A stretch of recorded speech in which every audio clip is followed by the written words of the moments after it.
Hey buddy, watch this. Hello, Regis Kilbin is the name, and Hearthstone is the game, and these are the 10 best cards of 2016. That's right, the year is finally over, which means I can safely declare I think these are the 10 cards which have had the biggest influence on the meta, the biggest impact on the game, the cards you've seen the most, the strongest cards, simply the best overall cards from the last year. Now, keep in mind there's a little bit of recency bias in a lot of people's opinions, so you might think the cards you're seeing lately are more important, and you might have forgotten the influence of some older cards that were dominant in the early part of the year. So please keep that in mind as I work through the list. I'm trying to capture stuff that mattered all the way from January 1st to December 31st. I think this is going to be an interesting walk through the past, so without any further delay, let's go ahead and jump into the list. Starting off at the number 10 spot, it is actually a card that's pretty recent. This is Kazakhs, the new Mean Streets of Gadgetzan Reno style card that of course requires you to have no duplicates in your deck for its effect to actually take place. Now, Reno of course was one of the most influential cards in the history of Hearthstone and probably always will be, just because it's so dominant and totally changed the way we think about deck construction. And since Reno is going to be rotating out of standard format in the early part of 2017, Kazakhs already showed up to essentially give another home to that style of deck and drive that kind of new archetype, the Reno archetype, but this time through Kazakhs for the next couple of years.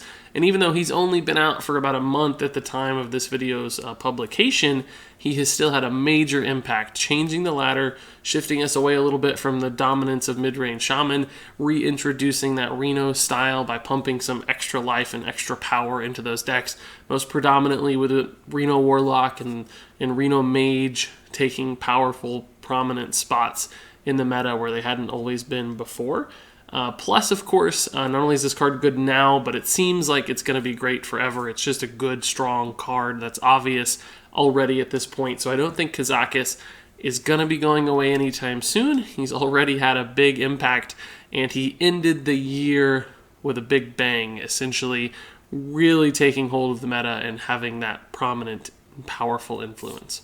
Moving on to the number 9 spot, it's one of those cards you might have forgotten, but right when Whispers of the Old Gods came out, Cthun was absolutely everywhere for the first part of that expansion's life cycle, and frankly, Cthun has never really gone away. Even recently with the Mean Streets of Gadgetzan, a new Cthun deck, the Druid Kun Cthun Aviana mishmash deck, brought new life to Cthun once again. So this card is just very good, very powerful in its effect, and it had a nice little suite of cards released alongside it that you can probably fit Cthun into decks in the future as well. So because of the giant influence it's had on the game and the game-changing impact, much like the previous card on the list, Cthun really did make a big difference in 2016 and really might continue to for years to come. At my number 8 spot is actually another Whispers of the Old Gods card, but this time it's Ravaging Ghul. This guy is another card that was just really good and fit Warrior perfectly and answered the metagame in an incredibly efficient way, meaning that Ravaging Ghul was essentially played in every Warrior deck ever and more or less destroyed archetypes like Token that relied on a lot of 1 health minions, because as long as Ravaging Ghul was being played on the ladder, you couldn't play 1 health stuff because this card was just such an effective answer to that style of play. So Ravaging Ghul is still a very good card. Warrior has shifted away a little bit in the meta towards the end of 2016, but this card was everywhere on the ladder for a very long time and left its mark on the year in a pretty big and powerful way. Up next at the number 7 spot is another Mean Streets of Gadgetzan card that, even though it's only been out for a month, has certainly left its mark on the calendar year. Patches the Pirate, of course, is probably the most dominant card in the Mean Streets of Gadgetzan. Even though it's only a 1-mana 1/1, its charge effect and the pulling it from your deck effect makes Patches the Pirate a major influence in the early game anytime it's played. And the fact that this card exists along with another card, Small Time Buccaneer, which could honestly also fit on this list as well, but I kind of had to pick one, so I went, of course, for the legendary that probably is the most defining aspect of the new pirate archetype.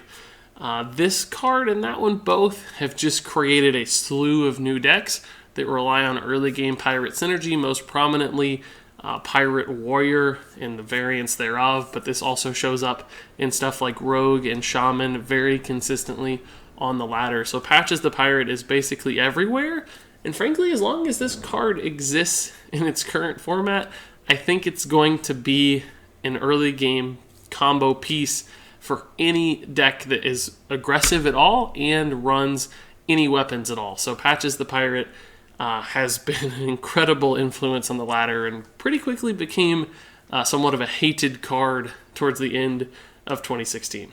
Moving on to the number 6 spot, you're probably not surprised to see a Shaman card on this list finally. 2016 was very much the year of the Shaman, and after some card nerfs that arrived in the later half of the year, it seemed like maybe Shaman was finally going to go away because a lot of the stuff they relied on, like Tuskar Totemic, got nerfed pretty hard. But then suddenly One Night in Karazhan arrived and Spirit Claws arrived with it. And this is the card that essentially, in my opinion, breathed new life into Shaman, allowing them to take advantage of spell damage synergies with an incredibly strong early game weapon.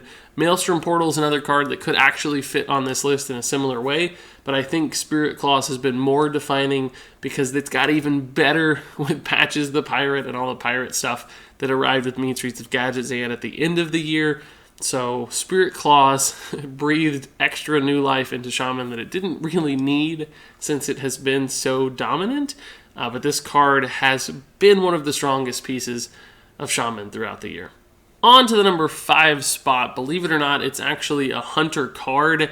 It's Call of the Wild, but the card I'm actually saying had the biggest impact on 2016 isn't the card you're seeing on the screen right now. It was actually the 8-mana version of Call of the Wild that got nerfed and turned into this card, the 9-mana version of Call of the Wild. And clearly post-nerf Call of the Wild has not been nearly as impactful just because Hunter hasn't been as good or reliable. The 9-mana version is considerably worse because it doesn't let you play other things alongside it or fit your hero power into the same turn. But when Call of the Wild first debuted, Hunter was very good, an incredibly dominant force on the ladder, and really Call of the Wild was one of the most frustrating cards to play against just because it was such instant board value. It gave Hunters a way to win the game, to reestablish the board. It was just downright too strong. Even Blizzard recognized that fact and nerfed the card.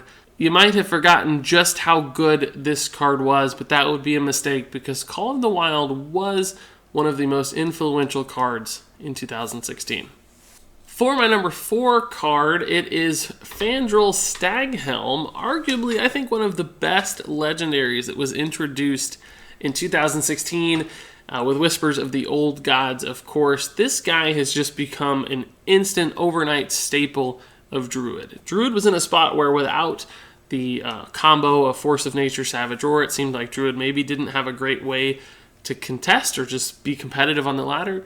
But then Fandral came along, and suddenly there was a new outlet to create so much value and do so many cool things and take advantage of all the choose one cards that Druid had access to, that this guy alone essentially has enabled various different archetypes and lots of incredibly strong Druid decks throughout the year.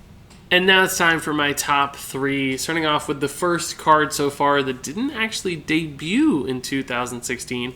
This card came out in 2015, but it has been so darn consistent. This is the kind of card that you basically ran into every other game on the ladder throughout the entire calendar year. It's Tunnel Trog, of course, the mainstay, staple, perfect opener for every Shaman deck that has been played all year, and Shaman has been the most important class on the ladder. Frankly, Tunnel Trog is just too good. It's the perfect one-drop. It synergizes with Shaman's kit perfectly. There's nothing wrong with this card, and there's everything right. And I think it has, all on its own, essentially enabled Shaman's dominance on the ladder throughout the entire course of the year.